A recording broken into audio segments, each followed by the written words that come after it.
Bonjour à toutes et à tous et bienvenue dans ce nouvel épisode du Salon des Arcanes podcast. Aujourd'hui, je reçois Julie Havel. Julie est un toutoun sur Instagram. Bonjour Julie, Ah oh, Nicolas, comment tu vas? ça va très bien et toi? Ouais, plutôt bien. Je crois que t'as pas dormi Non, du tout. Une petite nuit blanche. et tu nous fais le plaisir d'enregistrer ce podcast avec moi un dimanche matin. Avant de t'interroger sur cette nuit blanche que tu viens de passer. Comment tu te présenterais pour celles et ceux qui ne te connaîtraient pas, qui ne te suivraient pas? Je crois que c'est la question la plus dure en fin de compte. Je ne sais jamais comment me présenter. Déjà, je crois que j'aime pas les cases. Et du coup, il faut que je trouve des cases à mettre. Et en plus, c'est des cases qui sont un peu galvaudées pour moi. Et donc, c'est compliqué. Alors, si je devais me présenter, je dirais que je suis médium, amoureuse de Prague, amoureuse de Noël, amoureuse de cartes et peut-être amoureuse de la vie en fait.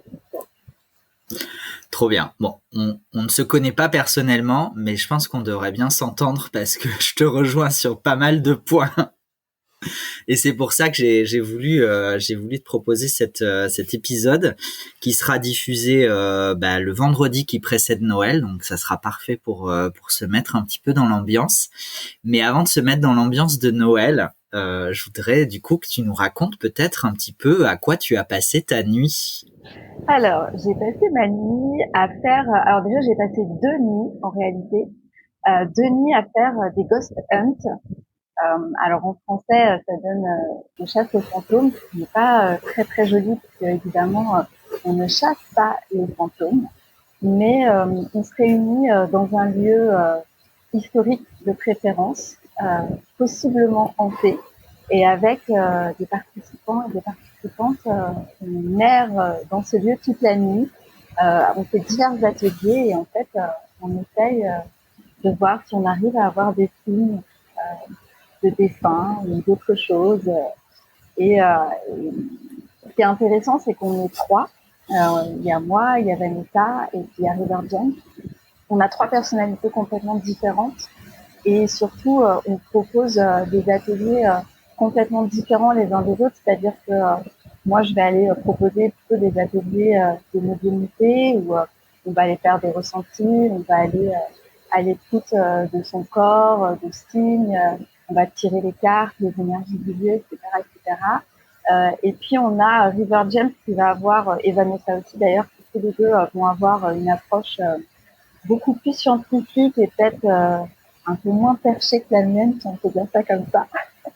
Et donc eux, ils vont utiliser des appareils, ils vont essayer de débunker tous les phénomènes qu'on peut voir dans les vidéos de chasse aux fantômes paranormales sur YouTube, et de dire que finalement, sur 10 phénomènes qu'on va avoir en une soirée, et ben, possiblement, il n'y en a peut-être qu'un où on va s'interroger sur ce qui se passe, et tous les autres sont de l'ordre du rationnel.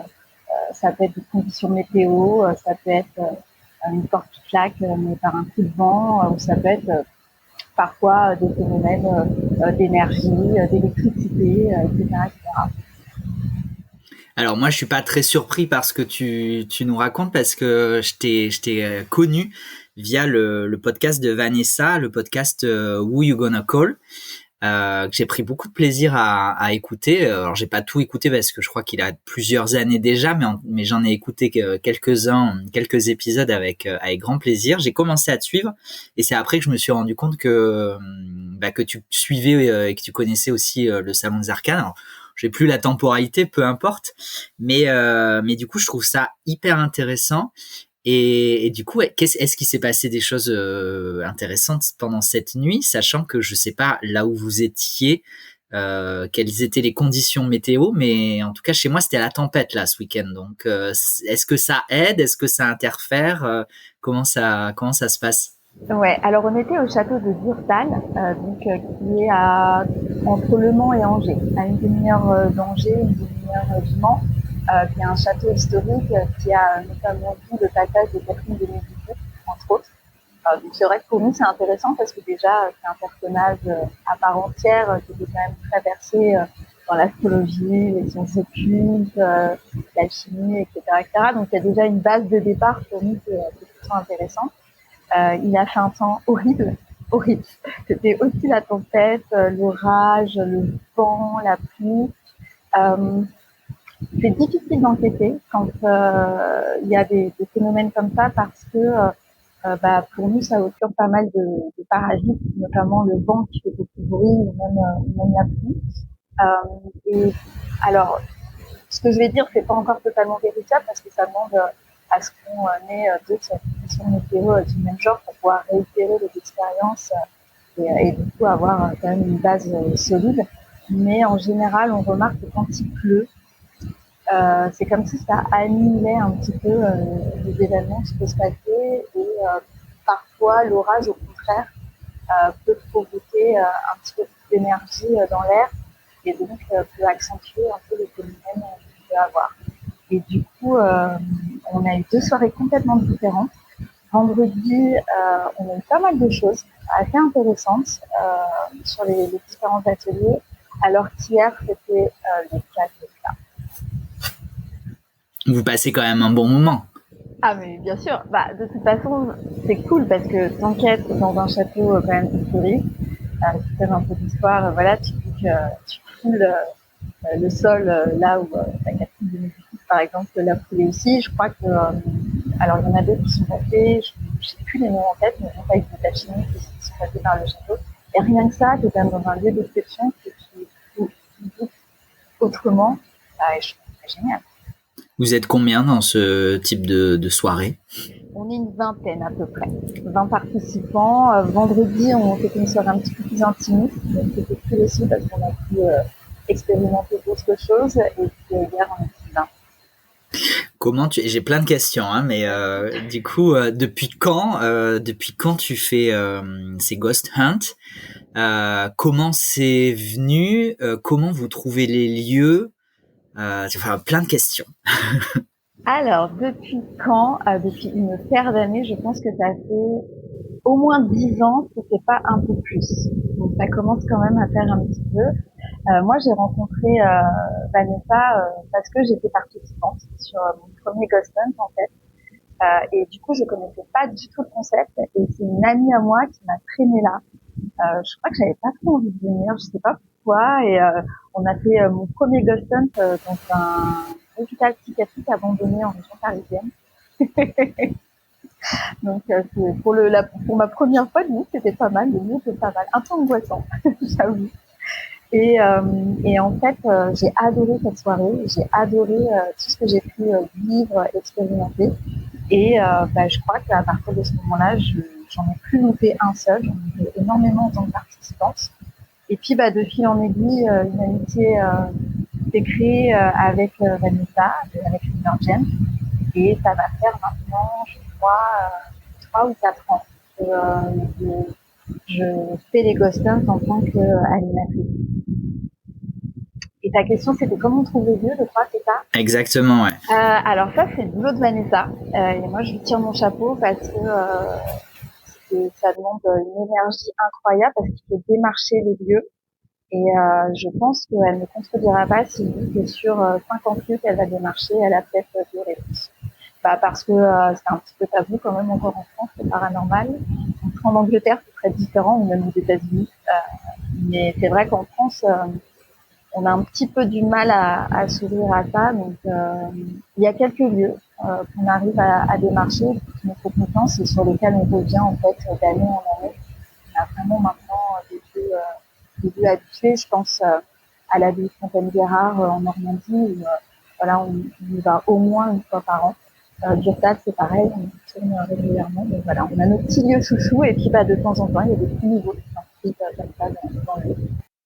Quelles seraient, si tu veux bien nous partager, des expériences très marquantes que tu as pu vivre pendant ces soirées-là et même peut-être en dehors de ces soirées-là? Est-ce que tu as eu des expériences finalement hors soirée de Ghost Hunt, mais de rencontres un peu paranormales? J'en aurais tellement à raconter.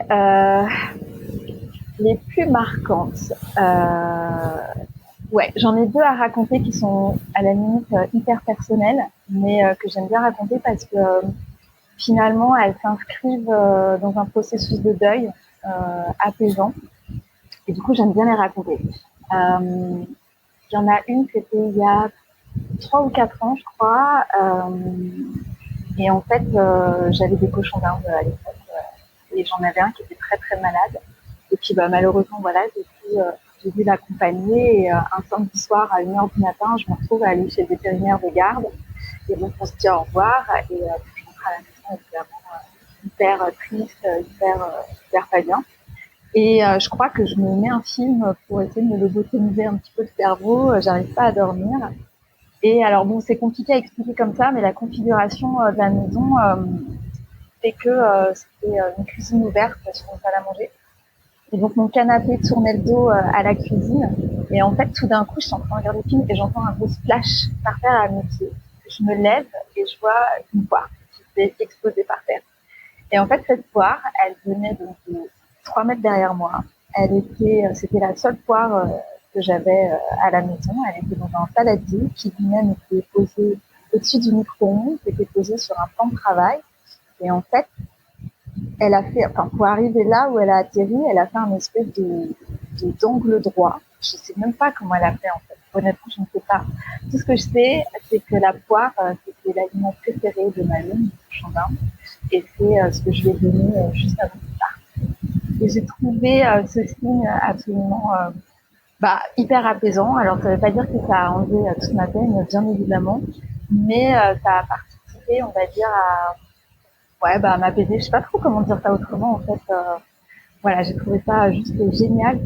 Pour moi, je l'ai pris comme un petit signe du style, tout va bien, voilà, je suis bien et au revoir. Et j'ai une autre histoire avec ma grand-mère. Et en fait, quand ma grand-mère, elle me disait toujours en rigolant, depuis que je suis toute petite, quand je serai mourue, je viendrai te tirer les pieds dans ton lit. Je sais pas pourquoi elle disait ça.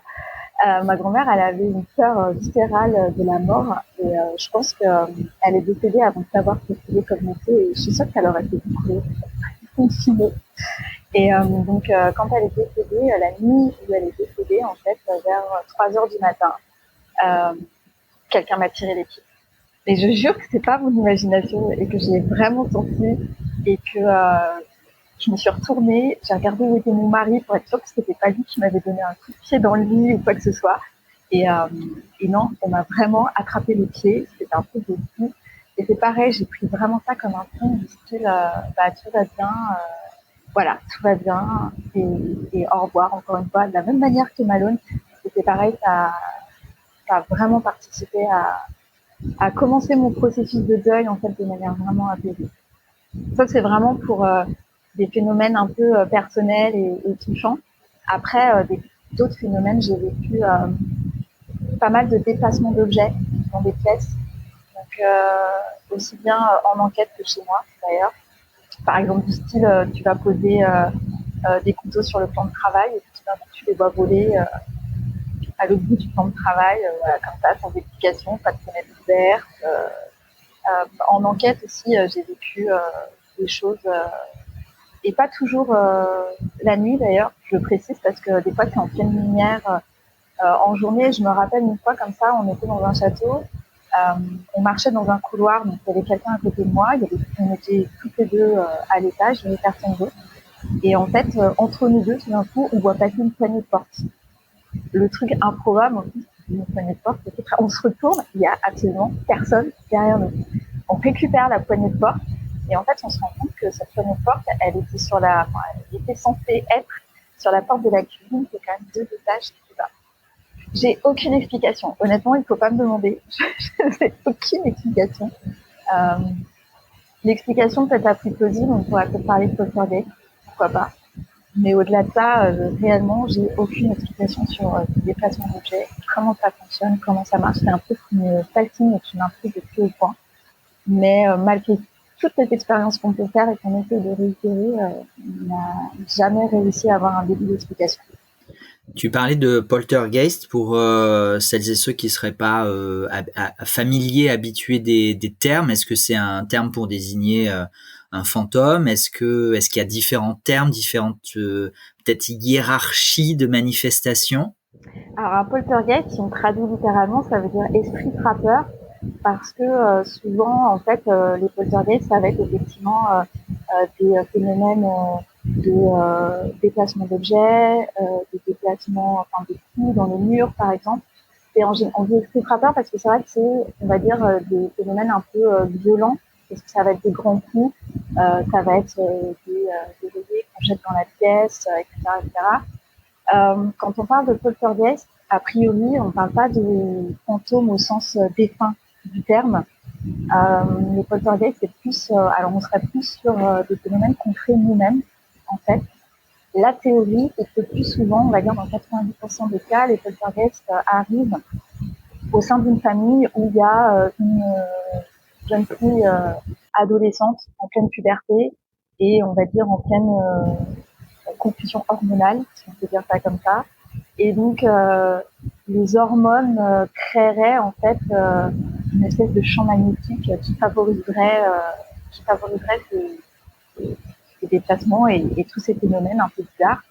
Et il y a plusieurs cas qui sont assez connus, comme le cas Enfield, qui se passe en Angleterre. Et donc, sur une période comme ça, il y a même des policiers qui se sont déplacés, qui ont vu ces déplacements d'objets, qui ont vu des choses projetées comme ça dans la maison. Il y avait des coups, c'était assez complètement insupportable pour toute la famille. Il y a plein de gens qui venaient et qui constataient d'eux-mêmes que ça se passait. Et en fait, ça s'est arrêté tout seul, d'un coup, quand la jeune fille a eu 18 ans et qu'elle est partie de la maison.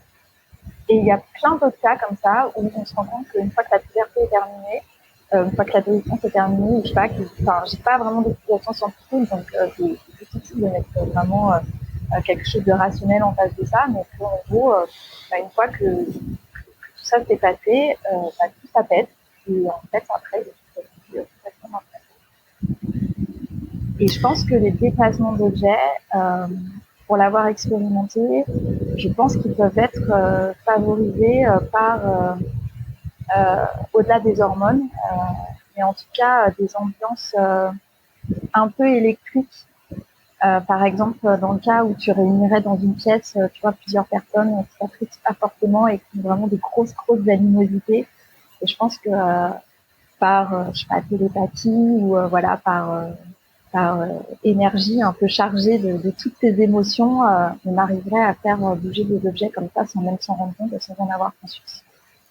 Et du coup, s'il y avait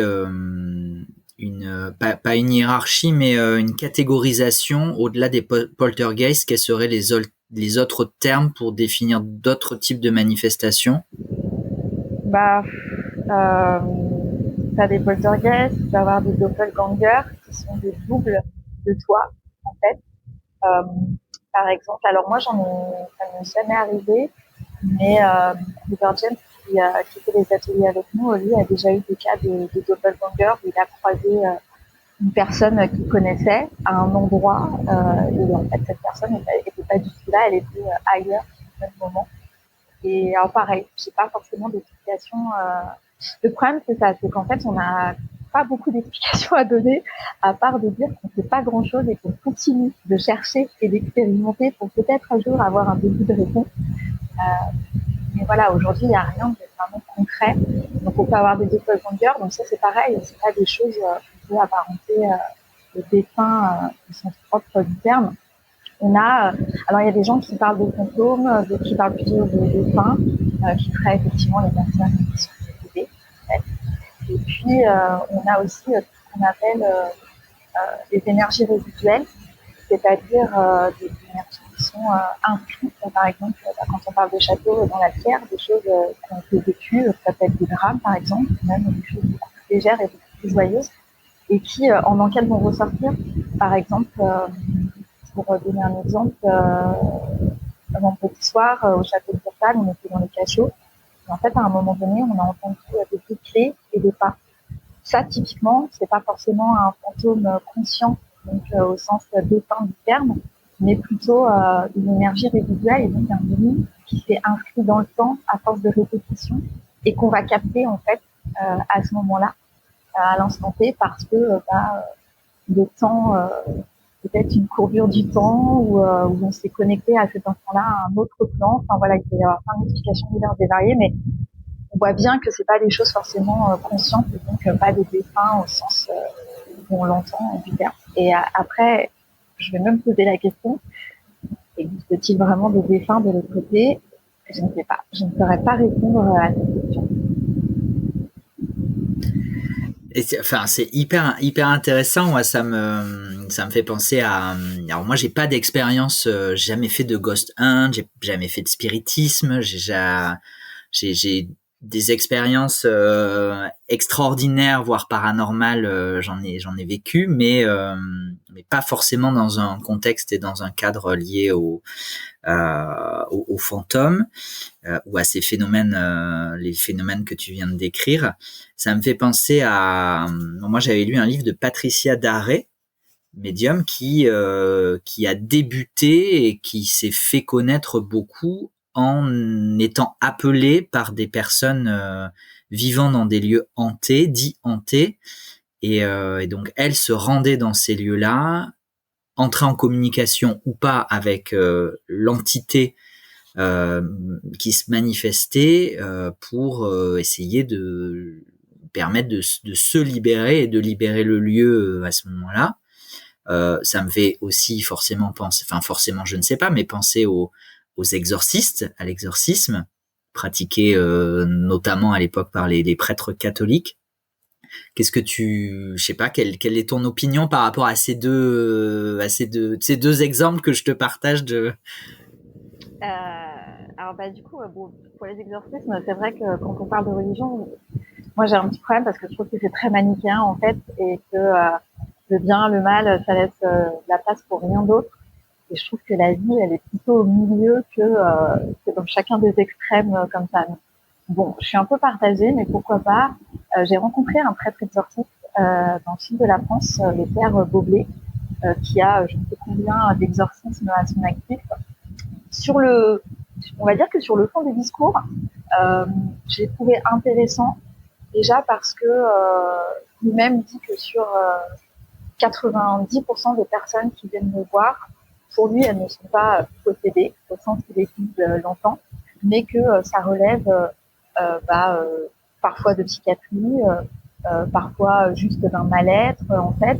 Et du coup, voilà, il explique qu'il y a forcément un suivi psychiatrique avant tout l'exorcisme. Donc déjà, bon, je trouve que sur le coup, on est plutôt pas mal et c'est plus rassurant que tous les films qu'on peut voir aujourd'hui où on part d'une en tête, voilà.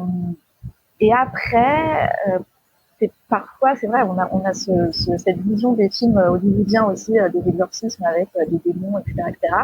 Et en fait, lui expliquait aussi que parfois, quand il y a besoin d'un exorcisme,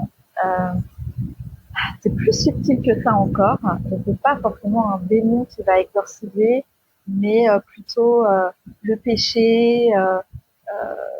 Enfin voilà, il est quand même beaucoup plus subtil, donc il était assez intéressant en ça. Après, les démons ne font pas partie de mon champ de croyance. Voilà, je respecte ceux qui y croient, mais c'est vrai que pour moi, ça fait pas partie de mon champ de croyance, de mon champ culturel. Mais pourquoi pas. Après, comme je disais, on sait rien aujourd'hui en réalité. Après, je connais un petit peu Patricia Daré, je connais un petit peu ce qu'elle fait. Pourquoi pas. Moi, j'ai une vision pareille, pas tranchée en fait sur les défunts. Du coup, je sais que c'est un peu antinomique parce que je me suis présentée comme médium et je fais moi-même des contacts de défunts. Sauf qu'aujourd'hui, j'ai beaucoup de recul par rapport à ça et jamais je pourrais affirmer à 100% que quand je fais un contact de défunt, je parle réellement avec un défunt. J'entends, je vois des choses, mais est-ce que je fais de la télépathie avec la personne qui est en face de moi, pour qui je fais un contact défunt?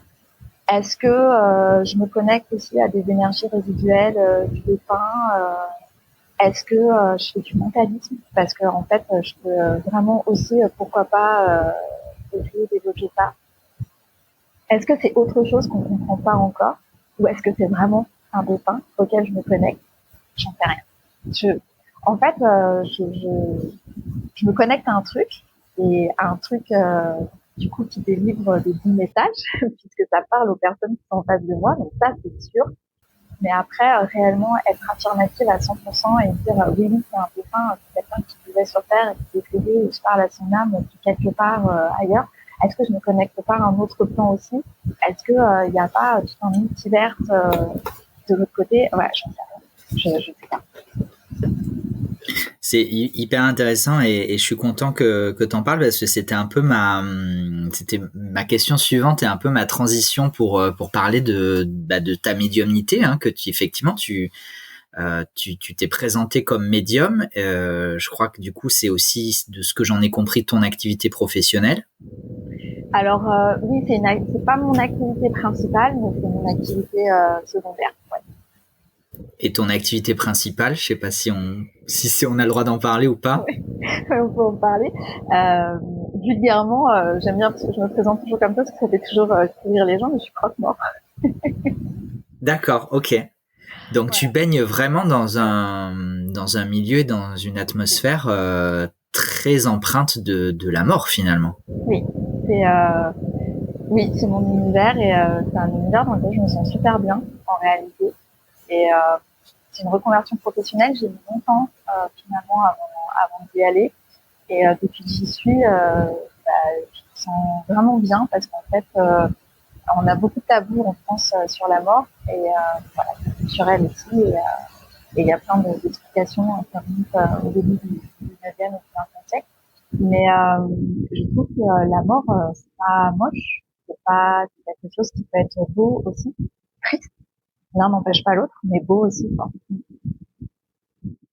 Et donc du coup, c'est une reconversion. Comment t'en es arrivé à cette reconversion? Est-ce que la médiumnité en a découlé ou elle précédait ou c'est même pas du tout d'ailleurs lié? Est-ce que ton activité favorise cette médiumnité? Je sais pas trop comment tourner ma question. Bah, en fait, pour te refaire l'historique, petite, j'ai vécu énormément de choses, mais vraiment énormément. Et des trucs pas forcément cool. Voilà, pas forcément c'est les bisounours, tout est beau, tout est rose de l'autre côté.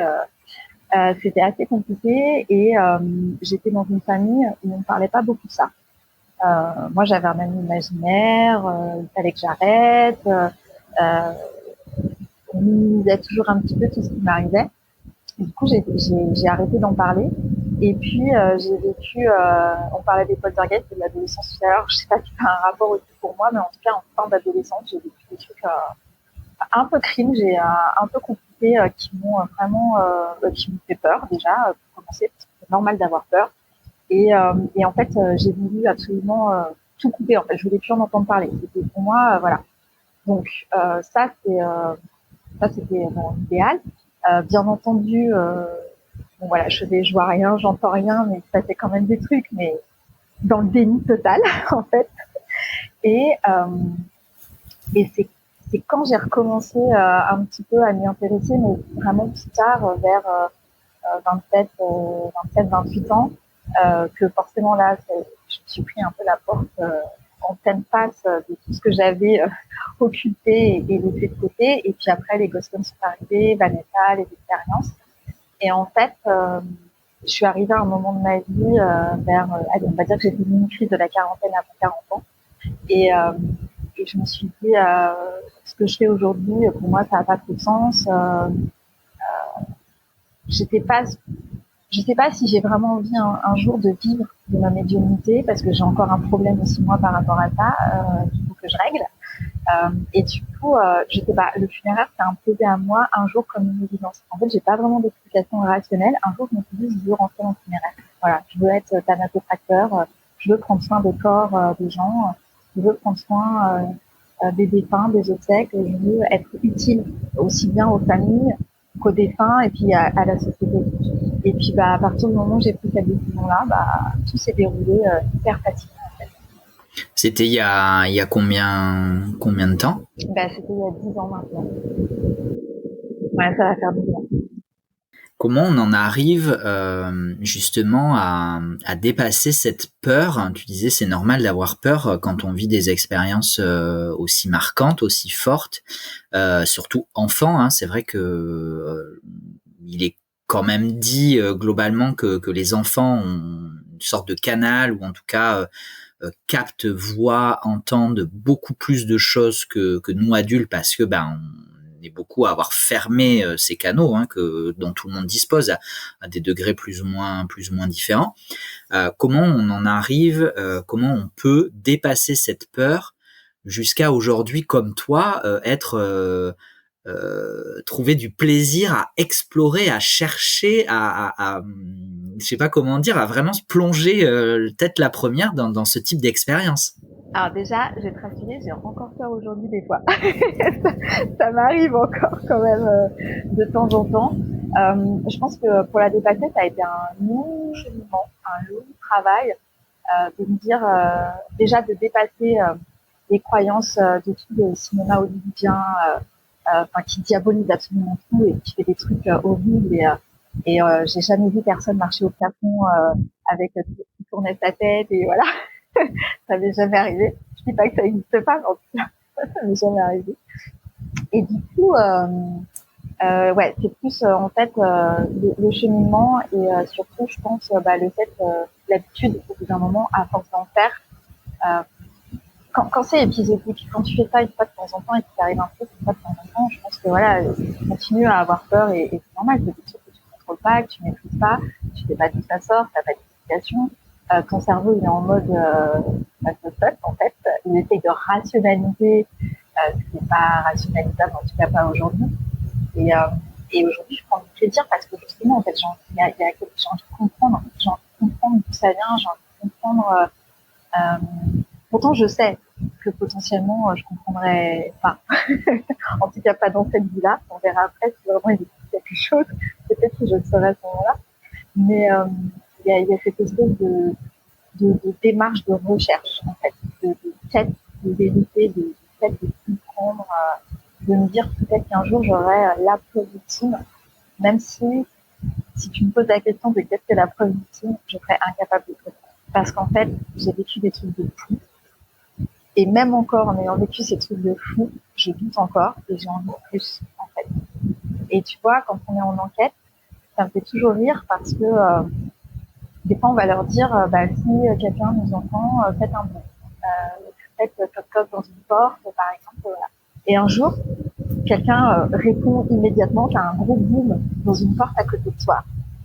Et en fait, le premier réflexe que tu as, c'est de dire, OK, faites quelque chose de plus fort, en fait, du coup.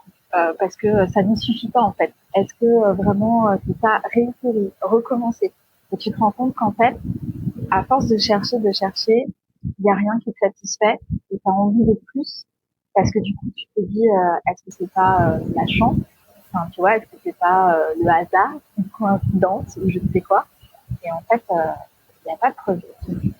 Après, il y a tes convictions personnelles, du coup, mais qui, encore une fois, moi, je sais ce que je te disais tout à l'heure, honnêtement, même si j'ai des convictions, je sais pas, en fait. En vrai, je sais pas. Et ces convictions, elles ont peut-être évolué au fil du temps pour toi et de ces expériences. Ah, mais complètement. Tu m'aurais demandé il y a, allez, même 10 ans en arrière, je t'aurais dit, il n'y a que des défunts. Enfin, voilà, aujourd'hui, je suis nuancée et je suis même pas sûre qu'il y ait des défunts. C'est plutôt l'inverse. Je suis sûre qu'il y a plein de phénomènes qui se passent. J'ai évolué. Je pense qu'il n'y a pas que notre plan, en fait. Je pense qu'il y a plein d'autres plans. Les théories du métavers, etc. Le temps, tu vois, qui n'est pas linéaire et qui fait des courbes, des allers-retours. On a vécu, pour illustrer ça, je peux te raconter un truc qu'on a vécu il n'y a pas très longtemps. Alors moi, je l'ai pas vécu non plus, mais qui a été vécu par un de mes collègues. On était à l'abri de Fontaine-Guérard, en fait, on était un atelier, et tout d'un coup, en fait, tout le monde a vu une ombre donc de forme humanoïde courir. Voilà, et donc courir juste devant la porte et ensuite s'évanouir dans la nuit. Et alors comme ça surprend. Et en fait, en discutant avec le propriétaire de l'abbaye, alors je sais plus si c'était le matin même ou la veille, il y avait une course, un running en fait qui avait eu lieu et qui passait exactement par là où c'est passé. Du coup, tu vois, qu'est-ce que c'est? Est-ce que vraiment c'est un dessin?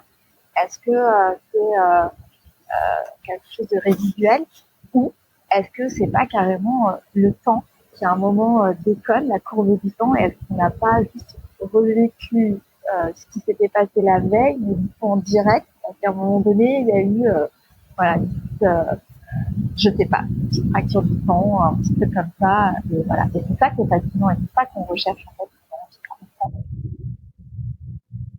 Mais du coup, enfin, moi, de l'impression que j'en ai, c'est que plus tu cherches et en fait, plus tu te poses de questions. Ah mais c'est clair. Mais tous les participants qui viennent au Goston, c'est exactement la réflexion qu'ils ont. Et c'est ce qu'on leur dit, c'est qu'ils viennent avec des questions et en fait ils repartent sans réponse et avec encore plus de questions. C'est une quête de vie en fait.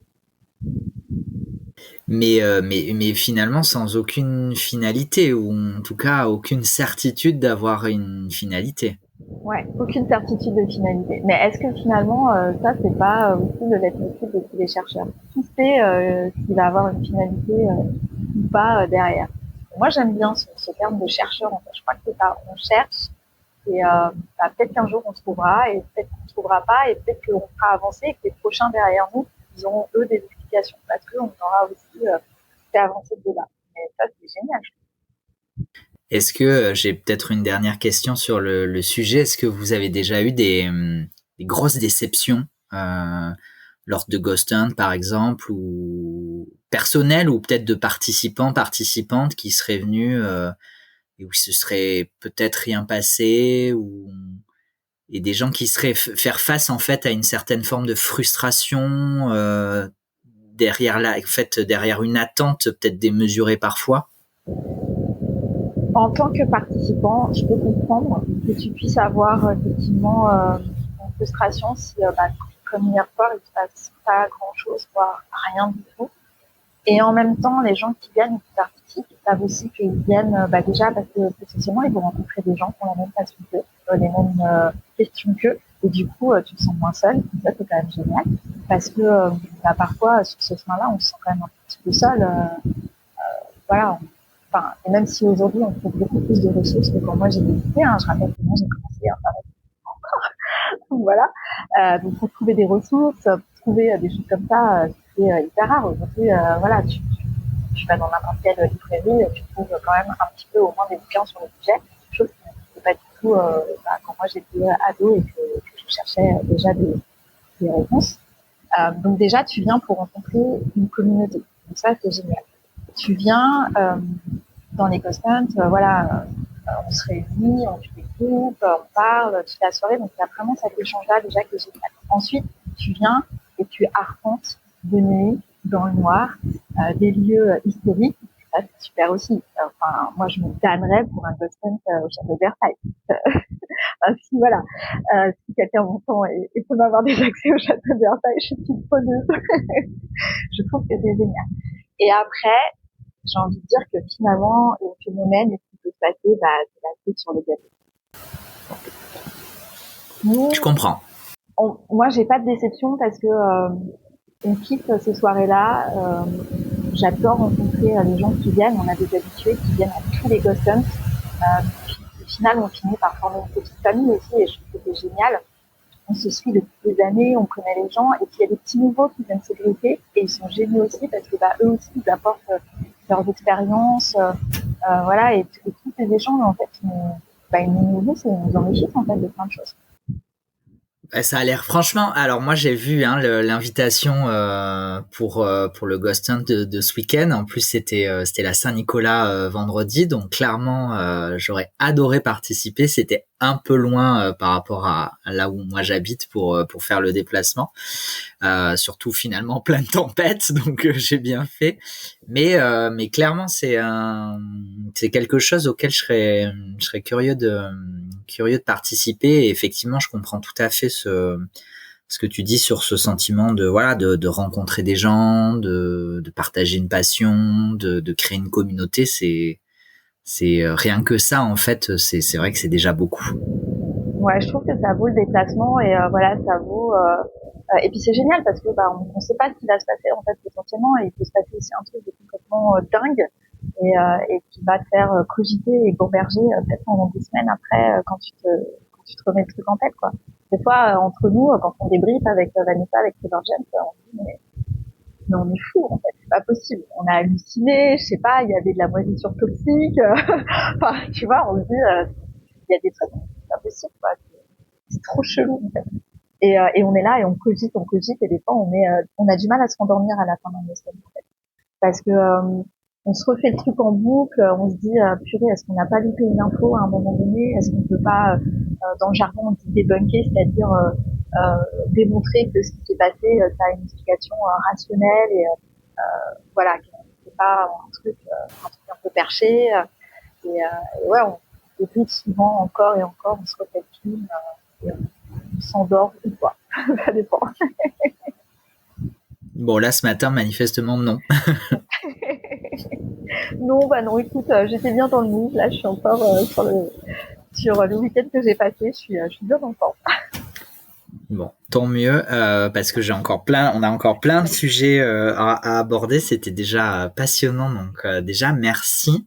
Je voudrais te demander, parce que sur ton profil Instagram, la première chose qui est indiquée, c'est cartomancienne, quand même. Et pour l'instant, on n'en a pas encore parlé. Donc, comment la cartomancie vient s'imbriquer un peu dans tout ça? Est-ce que c'est un support à ta médiumnité? Est-ce que c'est une activité totalement autre? Et comment t'as commencé cette passion des cartes? Alors moi, je viens de Pays de l'Est et mes parents étaient des bohémiens. Ils vivaient en roulotte en fait. Et ma grand-mère, même mon grand-père, comme beaucoup de bohémiens en fait, ils tiraient les cartes. Et j'ai appris assez petit. Alors j'ai pas appris avec un tarot, c'est ça qui est drôle. J'ai appris avec un petit Lenormand en fait. C'était mes cartes doudou et en fait j'ai tiré ça jusqu'à je crois fin d'adolescence. En fait je tirais que le Lenormand et un peu le Béline. Et le tarot est venu un petit peu plus sur le tard, on va dire après. Et ouais, c'est un support à ma médiumnité.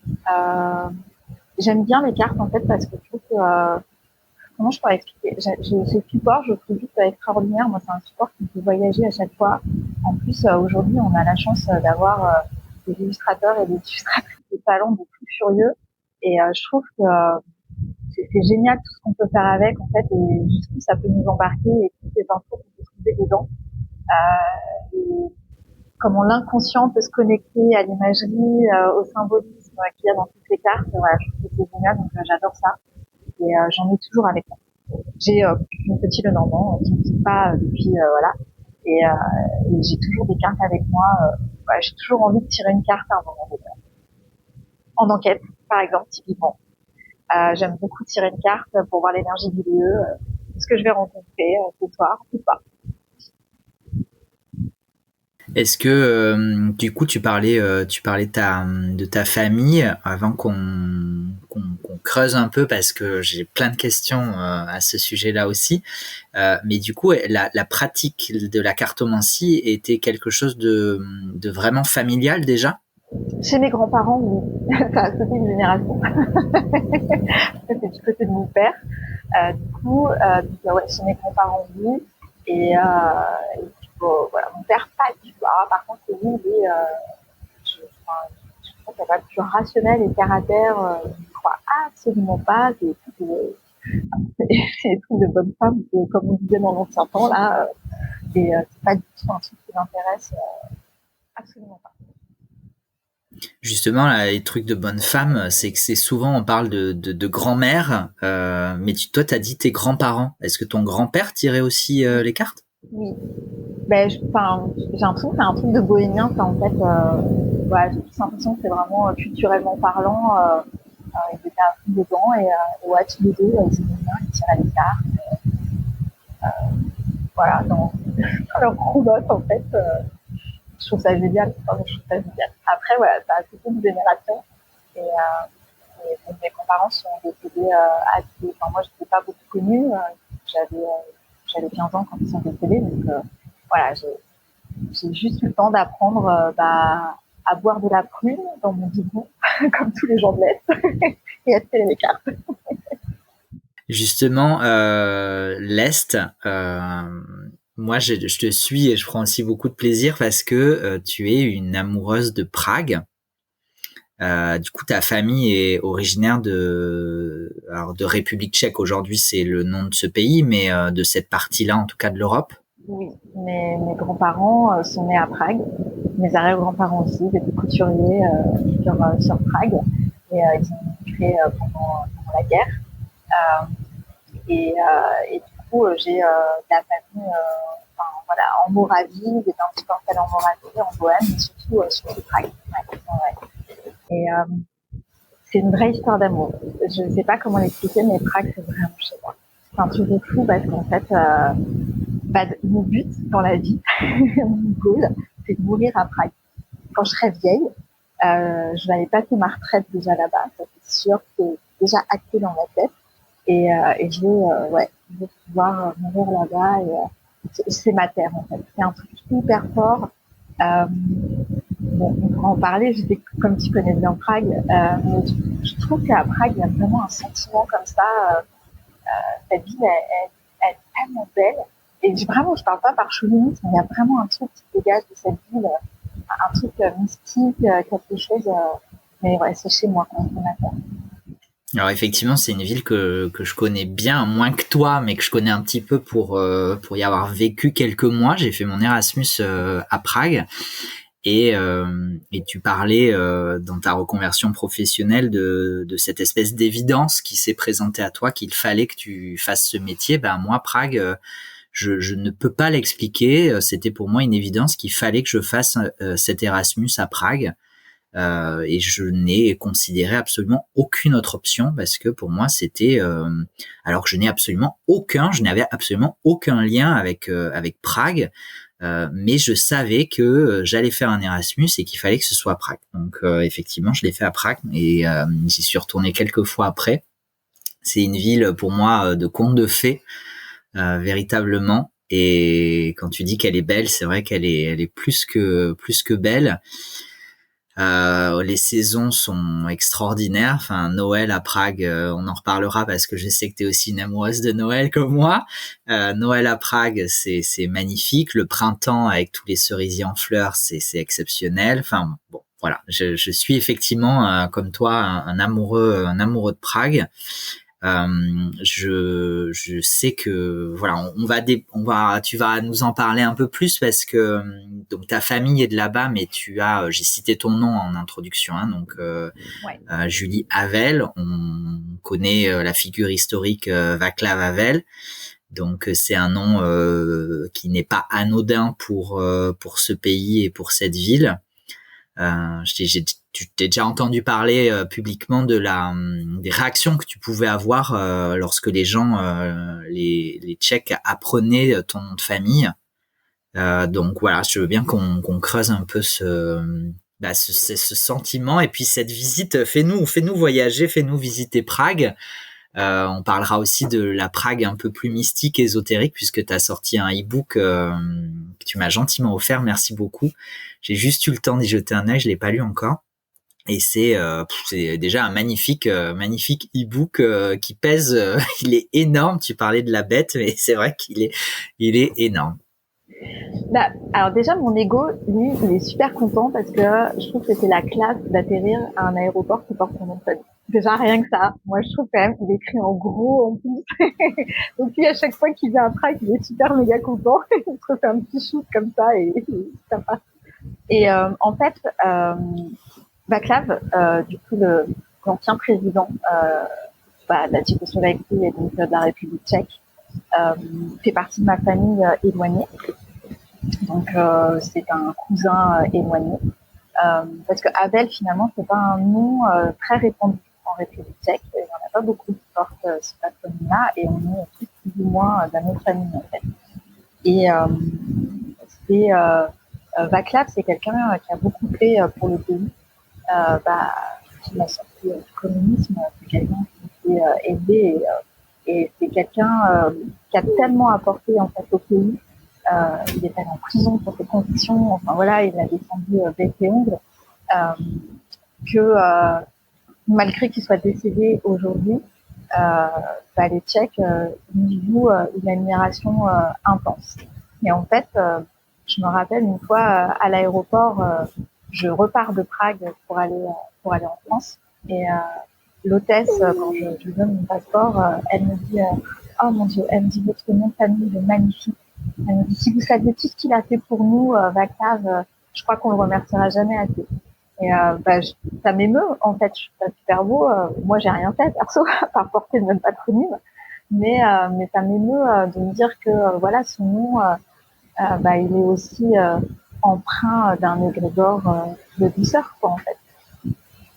Et du coup, je pense que j'ai pratiquement 9 fois sur 10 les Tchèques, quand ils voient mon nom de famille, j'ai toujours un petit Václav comme ça, ou une petite attention, ou une petite phrase vraiment super gentille. C'est toujours adorable avec moi. Juste pour mon nom de famille, en fait, juste pour mon patronyme. Je suis pas voilà. Tu parles tchèque, du coup? Un petit peu, j'aimerais bien parler un peu mieux et j'avoue que en fait le tchèque est une langue très compliquée et je le parle pas assez. Je vais en République tchèque 2 à 3 fois par an, mais les Tchèques parlent extrêmement bien anglais et du coup je vais un peu à la facilité en fait de parler anglais avec eux. Donc je baragouine. Après je sais très bien le lire. Donc j'ai pas de souci en fait au restaurant par exemple pour commander, je sais ce que je vais manger. Mais c'est vrai que pour le parler, je sais me présenter, je sais demander des choses un peu basiques. Voilà, c'est pareil. Mais un jour, je vais y arriver. Tu disais que tu voulais aller y passer ta retraite. Pourquoi pas tout de suite en fait? Qu'est-ce qui fait que tu ne t'y installes pas plus vite en fait? Euh, Ça germe, mais chez moi tout prend du temps. Ça germe. Peut-être, j'aimerais bien y aller avant la retraite si je peux. Voilà, j'essaye de mettre en place des projets. J'aime beaucoup mon métier dans le funéraire aujourd'hui en France. Ça serait plus difficile de l'exercer là-bas parce que aujourd'hui, en tout cas, les Tchèques ont un rapport avec la mort vraiment très très très distancié et il n'y a pas beaucoup de choses qui sont faites pour les défunts. On est sur 90% de crémation, il n'y a plus de cérémonie, il n'y a plus de choses comme ça. Vraiment, les Tchèques, ils ont depuis quelques années, ils ont un rapport à la mort qui est vraiment très loin. Du coup, j'ai encore envie d'exercer ce métier encore un petit peu et je me dis que pour l'instant là-bas, ça serait un petit peu plus compliqué pour moi. Mais écoutez, peut-être que si un jour c'est possible de vivre complètement dans une activité mécanique, pourquoi pas. Alors, je veux bien que tu nous parles un peu plus de Prague, et puis de ce e-book, de tout ce qui peut renfermer comme information, comme partage, comme expérience. Je vais peut-être nuancer un petit peu. Moi, j'ai vu Prague, j'y étais en 2012. Et j'ai vu l'explosion touristique de Prague, qui aujourd'hui pour moi est une ville. Ça fait quelques années que j'y suis pas retourné. J'aimerais beaucoup y retourner prochainement. Mais sur les dernières années où j'y suis retourné, c'est peut-être presque trop en fait, asphyxié. J'ai trouvé presque asphyxié en fait d'un tourisme de masse. Où on a presque du mal à circuler dans les rues, ça devient voilà, je voulais te partager ce sentiment, voir un peu comment toi quel sentiment t'en avais aussi. Ouais, clairement, je suis partie à Prague fin juillet, j'étais en PLS, il y avait trop de monde, c'était insupportable et en fait, le problème de Prague, c'est que tout est concentré dans la vieille ville. Et du coup, comme tu as quand même beaucoup de choses qui sont concentrées dans un espace en termes de mètres carrés assez réduit, tu as énormément de monde qui se retrouve au même endroit. plus effectivement l'explosion du tourisme de masse dû au fait que Prague reste encore une destination pas très chère, où tu peux manger pas très cher, te loger pas très cher, boire de la bière à 2 euros encore.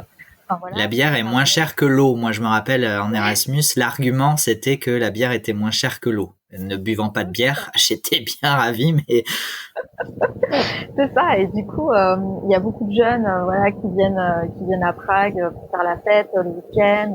Enfin, tu vois bien, en une heure de vol de Paris, c'est à une heure et demie de vol, donc c'est vraiment pas loin. Euh, tous les, toutes les compagnies low cost, tu peux faire un aller-retour à Prague pour moins de 100 euros par personne. Donc, effectivement, on a un vrai problème de tourisme de masse. Et j'avoue que ouais, c'est fatigant. Je vois là pour les marchés de Noël, c'est l'enfer. Il y a trop. Et c'est dommage parce que du coup, bon, tu perds un peu. Comment je peux dire ça? Tu perds une certaine magie quand même, une certaine douceur de vie qu'on va dire à l'intérieur. Et du coup, maintenant, quand je viens, j'ai tendance à m'excentrer un petit peu en fait du centre-ville. Et aller chercher autre chose ailleurs, quoi. Aller visiter plutôt d'autres quartiers un petit peu moins populaires, etc., etc. mais c'est vrai que, pardon, je t'interromps peut-être un peu, mais déjà c'est une toute petite capitale, en tout cas le centre-ville historique, c'est vraiment tout petit, donc on peut tout faire à pied. C'est pour ça que c'est aussi touristique, ça participe. C'est une ville qui peut se visiter en 2-3 jours. On fait tout à pied et pour moi Prague, en fait, c'est ce qui fait son charme, mais du coup, le revers de la médaille, c'est ce surtourisme, c'est qu'on peut y trouver vraiment ce qu'on y veut. On peut y trouver le romantisme d'un voyage en amoureux, on peut y trouver le culturel. Moi, en plus, en étant étudiant, j'avais des prix, mais vraiment, j'allais à l'opéra, au ballet, dans des lieux sublimissimes, voir des pièces incroyables pour 2 ou 3 euros. On peut y trouver effectivement le côté festif. C'est une destination très prisée pour la fête, les enterrements de vie de garçon, de vie de jeune fille, etc. On peut y trouver juste la beauté touristique d'un week-end à flâner dans les rues. Voilà, on peut vraiment y trouver ce qu'on veut. Donc c'est ça qui est extraordinaire. Ouais, c'est culturellement parlant, c'est hyper riche en fait, c'est vrai. Mais effectivement, enfin, je te dis, là au mois d'août, j'ai dû traverser le Pont Charles. J'ai failli faire demi-tour, quoi. C'est là, c'est la marée humaine, quoi. Et dans mon e-book, à un moment donné, j'écris une phrase, mais elle est tellement vraie, c'est que qui n'a pas été sur la place de la vieille ville à regarder l'horloge sonner, ne fait passer une marée humaine, quoi. C'est impressionnant. C'est presque bon, moi, j'aime pas trop les mouvements de foule. Parfois, franchement, c'est dur, ouais, c'est l'enfer. Quand il faut traverser le pont Charles, là, des fois, je me dis, allez, respire, trace ta route, regarde le sol et puis essaie d'arriver au bout. Donc, ouais, il y a encore des mois où t'as pas grand monde à Prague. Mois de janvier, par exemple, mois de février, ça reste des mois sympas si tu veux découvrir la ville, parce qu'en réalité, moi, je trouve que même quand il pleut ou même quand il neige, Prague, c'est toujours magnifique. Voilà. C'est bien si t'as du soleil, mais franchement, même si la pluie, c'est génial. Moi, j'adore Prague de nuit avec tous les lampadaires sont d'une teinte orangée. Pour peu qu'il y ait un peu de brouillard, on voyage dans le temps autant que dans l'espace. C'est juste incroyable. Ouais, et puis t'as encore, enfin, c'est que des petites rues pavées sur la place de la Vieille-Ville. Quand il pleut, ça se reflète dedans. Enfin, je sais pas, il y a puis les bâtiments sont tellement géniaux en fait. Enfin, quand tu vois Notre-Dame-des-Landes sur la place, enfin, ça me fait penser au château de la Belle et la Bête un petit peu. Enfin voilà, c'est tellement beau tout ce mélange des genres. T'as de l'art nouveau, du gothique. Enfin, t'as un peu de tout avec ces toits verts si caractéristiques aussi un peu des pays de l'Est. Je trouve que voilà, c'est une ville et puis c'est une ville qui transpire de mystique en fait. Voilà, c'est une ville où même si tu sais pas tout le passé ésotérique de la capitale, je sais pas, il y a un truc qui se dégage dans l'air qui fait que tu sais que voilà, c'est vraiment en train de. Comment justement, est-ce que on peut en parler un peu de ce mysticisme, de l'ésotérisme? C'est vrai que, alors, ça parle un petit peu d'alchimie à Prague, avec le golem dans le quartier juif, avec les alchimistes du château de Prague, mais peut-être au-delà de ces légendes qu'on retrouve finalement un petit peu partout dans l'Est. Euh, En fait, Prague est surtout connue parce qu'effectivement, au XVIe siècle, c'était la capitale alchimique et ésotérique de l'Europe. Parce que l'empereur Rodolphe, qui régnait à ce moment-là, est complètement féru d'ésotérisme, en fait, au sens large du terme. Il est un peu monomaniaque parce que lui, son but, c'est d'avoir tous les ouvrages sur le sujet de partout dans le monde. Il va dépenser des sommes monumentales pour s'acheter tous les livres. Alors, des fois, il trouve des pépites et puis des fois, il trouve un vieux livre écrit en une nuit qu'on va lui revendre hyper cher. Bon, voilà, ça fait partie du jeu, on va dire. Et lui, le but de sa vie, c'est la philosophie. C'est l'élixir de vie. Et en fait, il va décider bah, d'accueillir le plus grand nombre d'alchimistes au sein de la capitale pour essayer, avant de mourir, d'arriver à avoir cette pierre philosophale. Et quand on romantise un peu les choses, on dit qu'il va faire un havre de paix pour les alchimistes qui ne sont pas persécutés à Prague. Alors, en soi, c'est vrai. Mais il faut quand même savoir qu'il n'hésitait pas à enfermer lui-même les alchimistes dans des cages pendant des jours, des semaines, voire des mois, jusqu'à temps qu'ils trouvent la pierre philosophale. Donc, bon voilà, il était à la fois sauveur et bourreau, on va dire ça un peu comme ça. Il avait aussi un petit problème parce que effectivement sa santé psychique n'était pas au top. Il avait aussi parfois, j'essaie de nuancer un peu, mais il avait parfois des accès de bipolarité, voire de schizophrénie, et donc parfois des accès de dépression très très intenses, et parfois des accès de grandes réjouissances, on va dire. Mais en tout cas, voilà, lui, il a fait de Prague vraiment la capitale ésotérique où tout le monde venait. Tous les grands noms des alchimistes sont passés par Prague. On y retrouve Édouard Kellet, Nicolas Flamel a fait un petit passage aussi par Prague. Enfin voilà, il y a plein de grands noms qui sont cités dans la capitale. Mais au-delà de ça, même avant Rodolphe, si on remonte dans les années 1300 à Charles IV, à l'empereur Charles IV, lui-même était féru d'astrologie.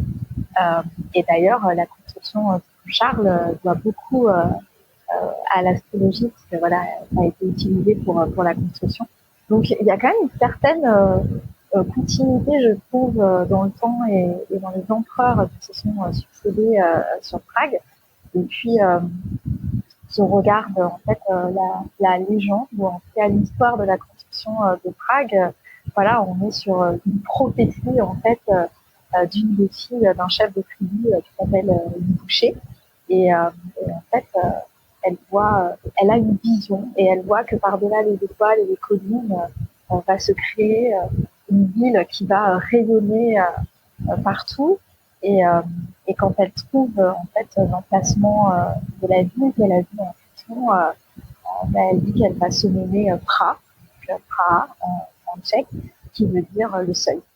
Donc on a vraiment cette espèce de continuité qui part de la construction de la ville et qui au fil du temps est empreinte de légendes et parfois de choses de physique qui sont passées, de foyers pour des alchimistes, des personnes plus ésotériques. Et puis après, on continue aussi un peu dans le temps. Effectivement, on a le fameux golem qui nous vient de Prague, cette créature faite d'argile qui vient du fleuve qui passe par Prague et qui a été créée pour protéger le peuple juif qu'on accusait à l'époque de voler et de manger les enfants. Et donc, qui était persécuté. Et donc, c'est le rabbin Lowe qui créa le golem. Et donc, le golem patrouillait la nuit, protégeait le peuple juif. Il prenait la nuit et puis la journée, il dormait. Et puis un jour, le rabbi a eu une urgence ailleurs et il a oublié de désactiver son golem. Et le golem est devenu fou et hors de contrôle. Et du coup, il a dû mettre fin complètement à l'existence du golem. Et la légende dit que le golem serait encore là, en dormance, dans le grenier d'une des synagogues de la ville de Prague. Et d'ailleurs, les Hitler et les nazis ont longtemps cherché ce golem un peu partout, parce qu'eux aussi, il y avait un petit souci d'ésotérisme, voilà, et ils sont venus à Prague et ils ont récupéré beaucoup de choses, notamment beaucoup d'archives aussi de l'empereur Rodolphe. Ils ont spolié pas mal de choses et ils avaient établi leur QG à Prague et ils ont cherché le golem un petit peu partout sans visiblement le trouver. Enfin, il y a une histoire, on raconte qu'ils auraient trouvé le golem dans le grenier de la synagogue et qu'il serait tous morts. Donc voilà, est-ce vrai ou pas, je n'en sais rien. Aujourd'hui, en termes de mysticisme, d'alchimie, c'est vrai qu'on parle un peu moins d'alchimie, d'alchimistes aujourd'hui dans notre temporalité, dans notre génération. Est-ce qu'il y a toujours des activités à ta connaissance? Est-ce que comment toi, est-ce que tu as vécu des expériences peut-être un petit peu ésotériques, un petit peu mystiques aussi à Prague? Il y a 2 musées d'alchimie à Prague, dont un qui est génialissime parce que en fait il a été découvert par hasard. Un jour, la rue s'est effondrée et en fait l'effondrement de la rue a permis de retrouver en dessous des salles alchimiques qu'on ne savait pas qu'elles étaient là en fait.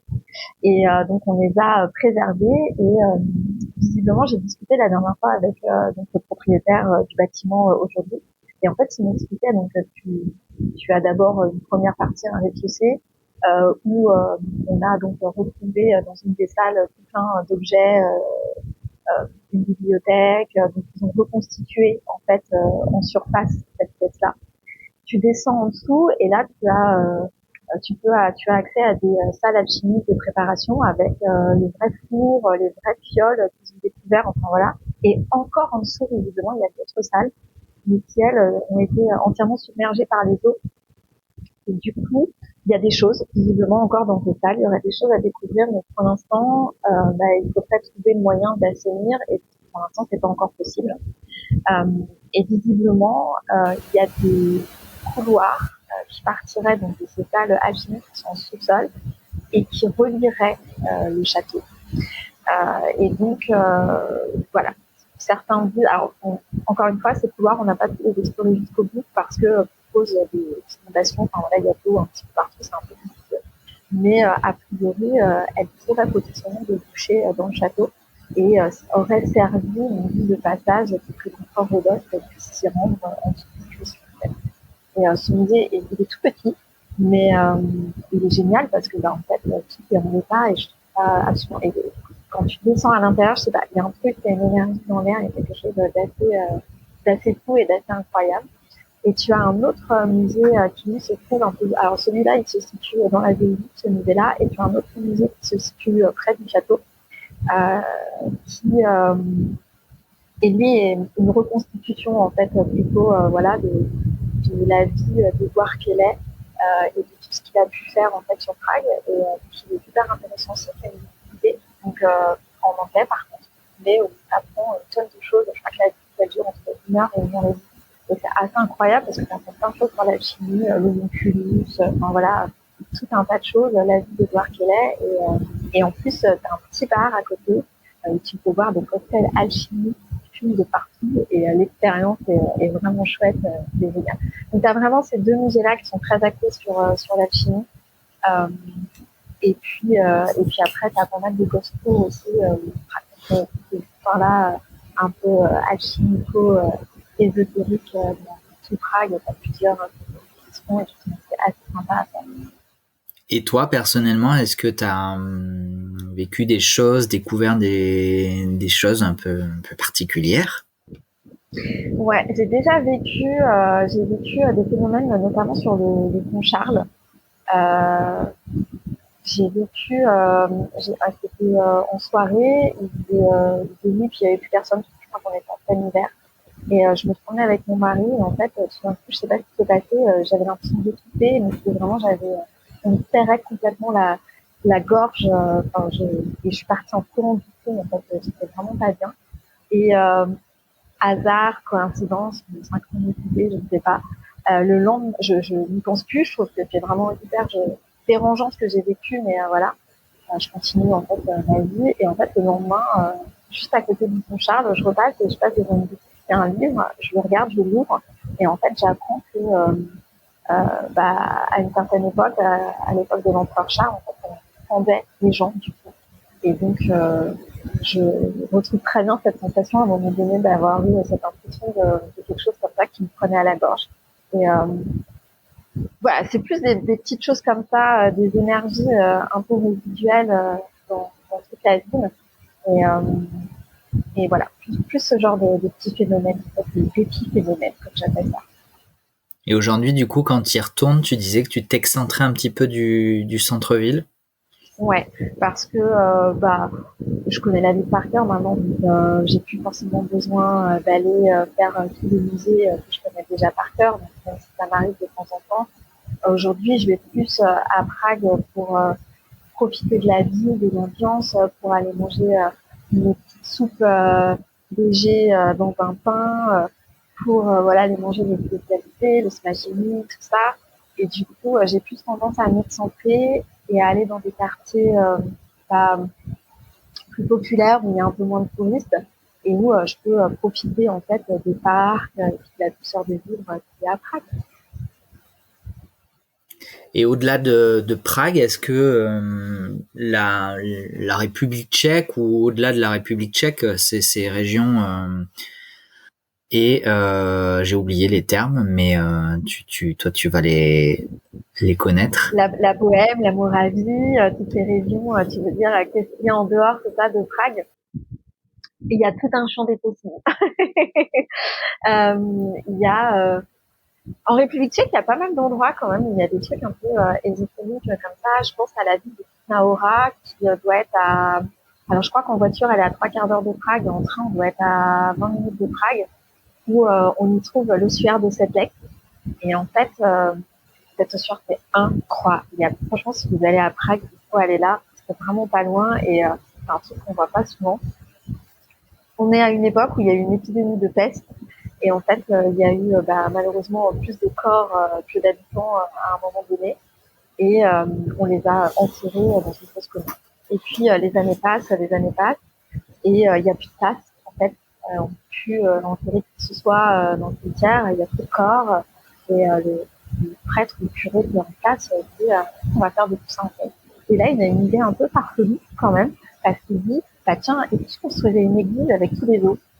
Bah oui, voyons. Qui pense à ça quand il se lève le matin? Et ben lui, apparemment. Et donc il a créé une église avec tous les os humains qu'il a enlevés de la fosse commune. Et donc ça donne un truc assez incroyable parce qu'il y a des lampadaires en fait avec des tibias, des couronniers, des hanches. T'as des colonnes entières avec des crânes, t'as même des blasons avec des fémurs, des trucs comme ça. Et c'est extraordinaire en fait. C'est un endroit fou qui est sorti de l'imagination d'un mec, on ne sait pas pourquoi. Enfin voilà, on ne sait pas comment. Et, euh, et c'est pas creepy en fait, c'est ça aussi. Et c'est pas creepy, c'est fait de manière. Enfin, je sais pas si tu as eu l'occasion d'y aller. Bah, alors j'avais complètement oublié, mais maintenant que tu en parles, oui, absolument, j'y suis allé, ouais. Est-ce que tu as trouvé ça creepy? Non, non, non. C'est voilà, il règne aussi un calme et une douceur assez impressionnante. Donc voilà, on a ça à Sévlec. On a, je pense à une autre petite ville dont j'ai oublié le nom, mais peut-être ça va me revenir, où pareil, il s'est passé un drame un jour au sein d'une église. Il y a eu des obsèques organisées. Et puis en fait, pendant les obsèques, le toit de l'église va s'effondrer et il va y avoir une vingtaine de morts. Et en fait, l'histoire pourrait s'arrêter là, c'est tragique. Mais en fait, on décide de reconstruire l'église et en fait, on décide d'y faire un hommage pour tous ces gens qui sont décédés. Et il y a un sculpteur qui va sculpter en fait des formes humanoïdes, un peu comme ça me fait penser à des fourreuses, mais en fait avec un bras un peu comme ça qui se recueillent et qui sont assis sur les bancs de l'église. Et aujourd'hui, on peut visiter cet endroit qui est à la fois un mausolée, un monument, un hommage, et puis je trouve aussi hyper beau. Donc, et il y a plein d'autres endroits comme ça. Comment ne pas penser au château de Wisca, où effectivement j'ai fait une enquête et où on a eu la chance de faire un ghost hunt parmi des participants. Mais quel château extraordinaire! Ce lieu, il est incroyable. C'est à flanc de falaise, il n'y a rien, il n'y a même pas une rivière qui coule. Déjà, on se dit, mais pourquoi on fait construire un château ici? Quel était le but? Et en fait, dans ce château, ce qu'il faut savoir, c'est que toutes les protections du château ne sont pas tournées vers l'extérieur, mais elles sont tournées vers l'intérieur. Comme si il y a quelque chose qui ne devait pas sortir du château. En fait, la légende, ce château, il est vieux parce qu'il date du XIe siècle. Il a commencé, c'était genre un petit château, un mini chalet en bois, et il était expandu au fur et à mesure. Je sais pas si c'est expandu. Il y a une expansion au fur et à mesure en fait du château. Et en fait, l'histoire, c'est que carrément au milieu du château, il y aurait la boue de l'enfer, en fait, le trou de l'enfer, le trou de la boue de l'enfer. Et c'est pour ça que toutes les protections seraient tournées vers l'intérieur, pour empêcher de sortir ce qu'il y a dans le château. Et il paraît que parfois les habitants entendent des hurlements sortir du château comme ça, comme des hurlements qui sortiraient de l'enfer et voilà, d'un coup. Les nazis ont occupé le château. Forcément, je pense que ça les a intéressés eux aussi, donc ils sont mis l'occuper et apparemment ils sont venus faire pas mal d'expériences au sein du château. Et du coup, on a eu la chance d'y enquêter. Et je dois dire que on a vécu un phénomène assez impressionnant dans le château où on était dans une salle, en fait, on se retrouvait dans une salle et tout d'un coup, on entend marcher dans la pièce d'à côté, donc forcément on va voir. Il y avait personne et le château est construit en carré, mais en carré qui tourne en fait, qui tourne sur lui-même. Et en fait, pendant je crois 3 minutes, c'est comme si on poursuivait quelqu'un qu'on entendait marcher, mais qu'on ne voyait pas. C'était assez incroyable. Il y avait personne en fait, il y avait que nous. Et c'était hyper fort. C'est vraiment comme si on ne pouvait pas appuyer sur le sol. Et en fait, c'était assez incroyable. Et ce château, il dégage un truc aussi de ce château assez bizarre, quoi, voilà, assez, je sais pas comment dire autrement, incroyable. Enfin, il y a plein de lieux, et puis il y a plein de super belles villes aussi, où il y a peut-être un peu moins de tourisme. Je pense à Tchéquie-Krumlov, enfin voilà, des villes comme ça, qui sont juste magnifiques, il y a plein de choses à faire. Puis si vous aimez la nature, les randonnées à la nature, je dirais que je fais une auto-promo pour le pays. Je vais me reconvertir en agence de voyage, en fait. Bah écoute, moi je suis prêt à partir, hein. On peut y aller, un petit ghost hunt par là, et puis une petite visite de Prague, et puis de la région. Quand tu veux. On va organiser quelque chose. Et en tout cas, merci beaucoup pour tout ce partage. Je voudrais quand même, on va finir par une toute autre ambiance, une ambiance de saison. On va parler de Noël. Ouais. Chez moi, dans ma famille, on m'appelle The Queen of Christmas. Je crois que je ne vis que pour cette période de l'année que je trouve génialissime, quoi. Maria Carey à côté de moi, c'est de la période. Donc pour toi, Noël, ça commence au 1er novembre et ça finit au 31 janvier? Pour moi, Noël, ça commence au 1er janvier, ça se finit au 1er janvier. C'est toute l'année Noël. J'ai un sapin en permanence à la maison. Ah oui, d'accord. Ah oui, effectivement, je pensais pas que c'était à ce point-là. J'adore Noël, j'adore Je sais pas, je pense que déjà ça me rappelle mon enfance. Ma grand-mère, alors cette fois ma grand-mère de l'autre côté, ma grand-mère maternelle, était une grande fan de Noël. Et, c'était toujours Noël, c'était toujours une grande fête en fait. Toujours, on n'avait pas une grande famille, mais on s'en fichait, on était entre nous et je sais pas, elle faisait toujours de ce moment quelque chose de super spécial. Et à tel point que je raconte toujours cette histoire, mais nous, quand on était petits, ils nous faisaient chanter Petit Papa Noël, en fait, et mon grand-père débutait en Père Noël. Donc, à la fin de la chanson, il arrivait. Et en fait, on a gardé cette tradition. Et même encore aujourd'hui, mes grands-parents, pareil, ils utilisent des télé aussi. Et en fait, avec mon mari, je le force à chanter Petit Papa Noël le soir de Noël. Sinon, il n'a pas le droit à ses cadeaux. Voilà. Donc, on chante tous les deux Petit Papa Noël. Et, c'est notre tradition familiale. Je trouve que Noël, si tu gardes le sens profond et pas le côté marketing où il faut acheter des cadeaux à tout le monde, il faut dépenser de l'argent. C'est pas ça qui m'intéresse dans Noël, je m'en fiche.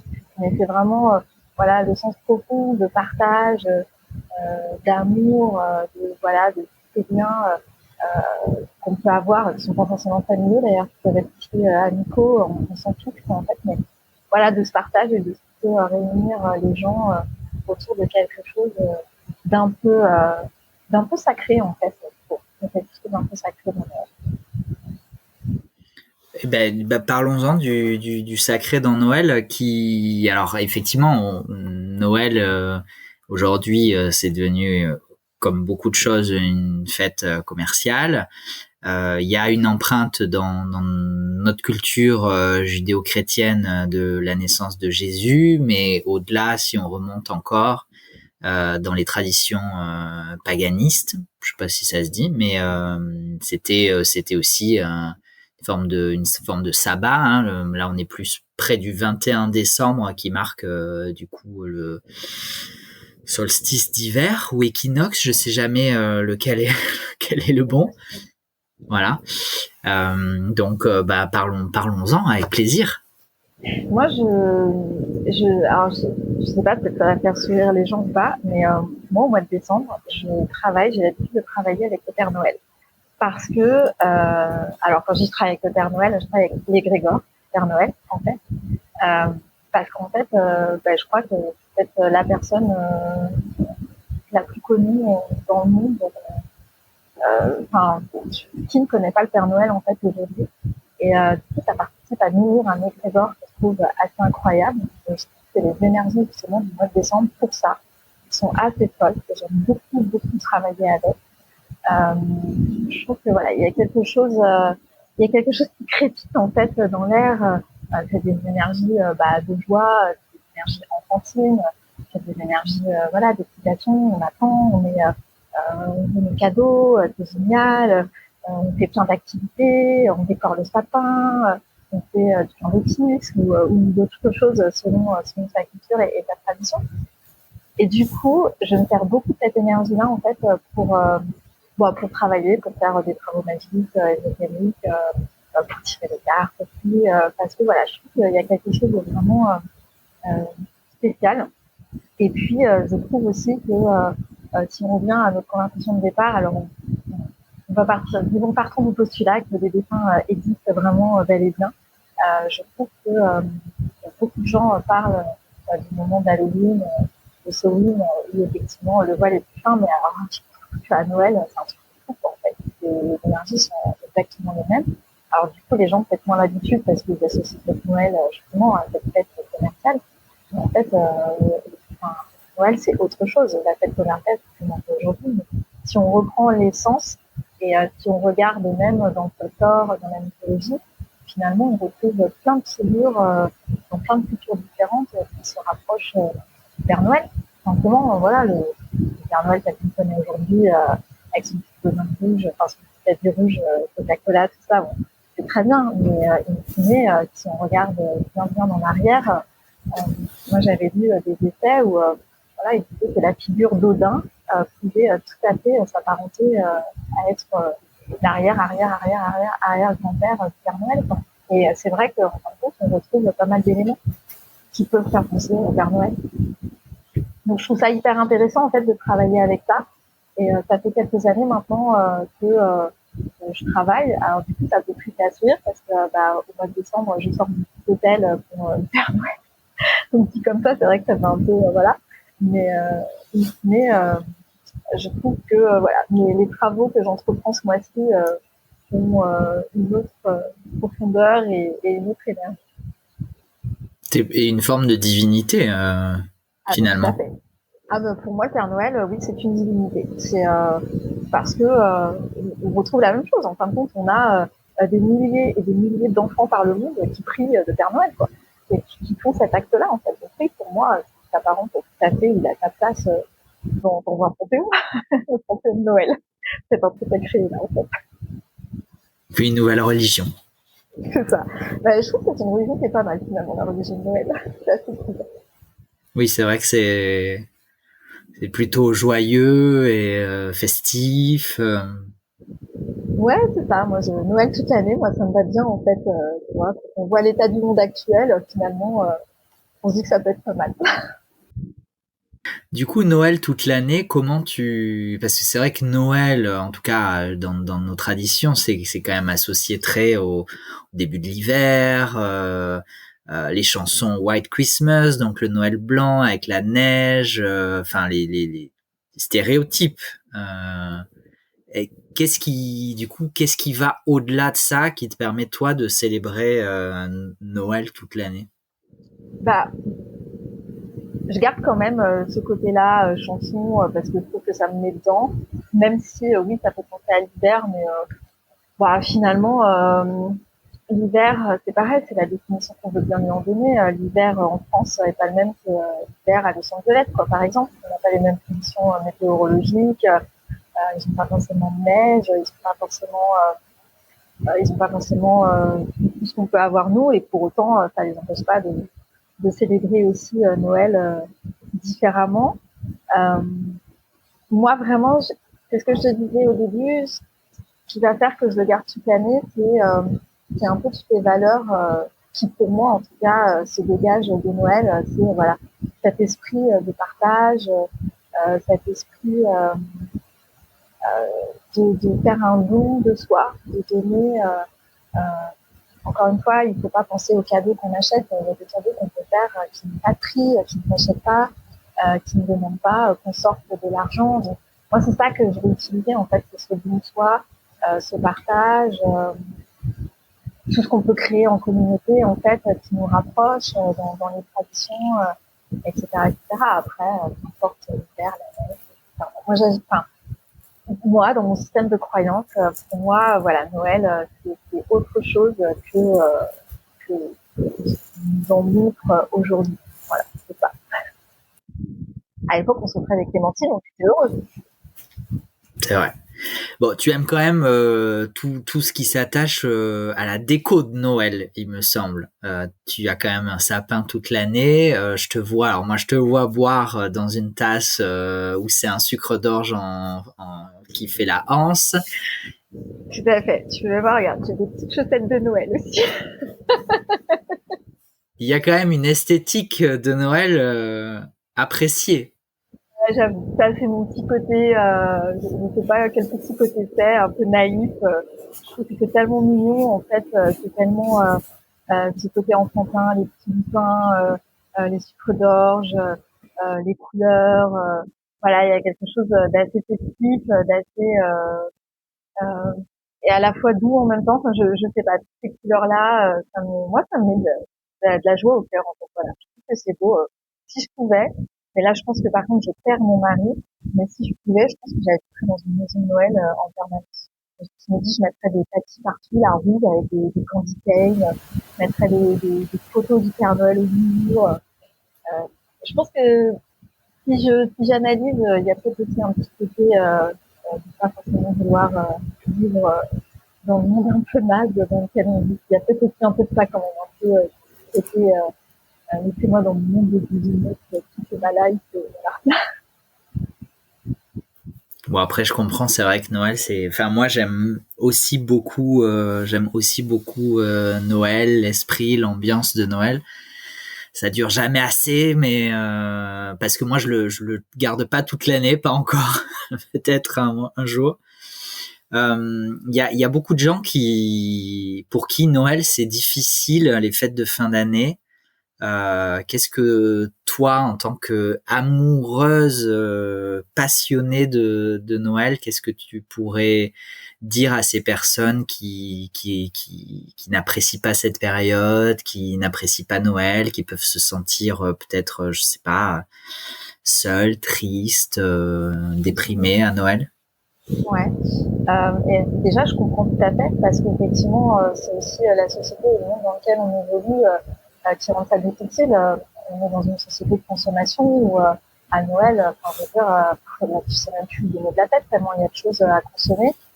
Quand malheureusement, voilà, tu as pas beaucoup d'argent et quand les fins de mois elles sont difficiles, déjà ça peut être hyper frustrant de pas pouvoir, voilà, parce qu'on se dit qu'il faut absolument faire des cadeaux à Noël. Et encore une fois, je le redis, on peut s'offrir des cadeaux qui n'ont aucune valeur monétaire et qui ont d'autres valeurs en fait. Mais du coup, je trouve la société a un peu perverti justement Noël là-dedans et j'ai l'impression que c'est toujours une course à les plus beaux cadeaux. Enfin, tu sais même plus donner de la tête quand il y a d'offres, il y a plus d'offres que de demandes en réalité. Et du coup, c'est peut-être ça aussi, c'est peut-être se dire que il faut revenir à d'autres valeurs que celles de la société de consommation. Mais après, c'est super difficile à faire parce que au final, tu ne répares pas et tu le ramènes en boucle, en boucle, en boucle. Donc c'est aussi un travail de déconstruction qui peut être un peu long à faire, mais il y a vraiment plein d'autres façons que les Noël. Aujourd'hui, j'ai pu avec mes parents avec moi. Ma sœur habite loin. Du coup, on ne fait plus vraiment Noël en famille avec mes parents, voilà, parce que ça devient un peu compliqué. Du coup, avec mon mari, les soirs de Noël, nous, on va faire la maraude. Et on va à la rencontre voilà, des gens qui sont dans la rue et pour qui c'est difficile. Alors, on va pas faire des miracles, hein, j'en ai bien conscience, mais on va partager un café, du chocolat, et puis on prend le temps de discuter avec eux. Et ça, pour moi, c'est un cadeau, en fait, parce que eux, ils me font un cadeau. Voilà, parce que du coup, ils vont m'amener, ils vont me remettre les pieds un peu sur terre, ils vont me ramener aussi à ma juste place et ils vont m'amener toute cette humilité dont beaucoup font preuve. Et puis, moi, c'est aussi un petit cadeau que je leur fais parce que, voilà, je leur offre aussi un moment où, peut-être que l'espace d'un instant, on est dans un partage et il y a autre chose que la rue pour eux à l'instant T, même si ça dure qu'un instant, j'ai l'impression que, voilà, ça reste toujours compliqué. Donc, et nous, on a décidé de faire ça. Et en fait, on trouve que c'est bien et on n'est pas, tu vois, au final, tu dis j'adore Noël et le 24 décembre, nous, on n'est pas à réveillonner. On est dans la, enfin, si, on réveillonne, mais on réveillonne pas comme les cousins des mortels à manger de la glace, des marrons, etc., etc., quoi. On a décidé de faire ça autrement et en fait, ça nous suffit et ça nous apporte tout ce dont on a besoin. Et puis, c'est aussi puisqu'il y a effectivement beaucoup de gens qui se sentent seuls, c'est aussi se redire que Noël, c'est pas que la famille au sens où on l'entend, que c'est aussi les amis, que ça peut être voilà, la famille qu'on se crée, les gens qu'on croise et que nous, la porte, elle est toujours ouverte, en fait. Quelqu'un qui se sent seul, ça nous est déjà arrivé dans des gens qu'on connaissait presque pas, parce que ils se sentaient seuls et on voyait que ça les rendait tristes de passer Noël tout seul.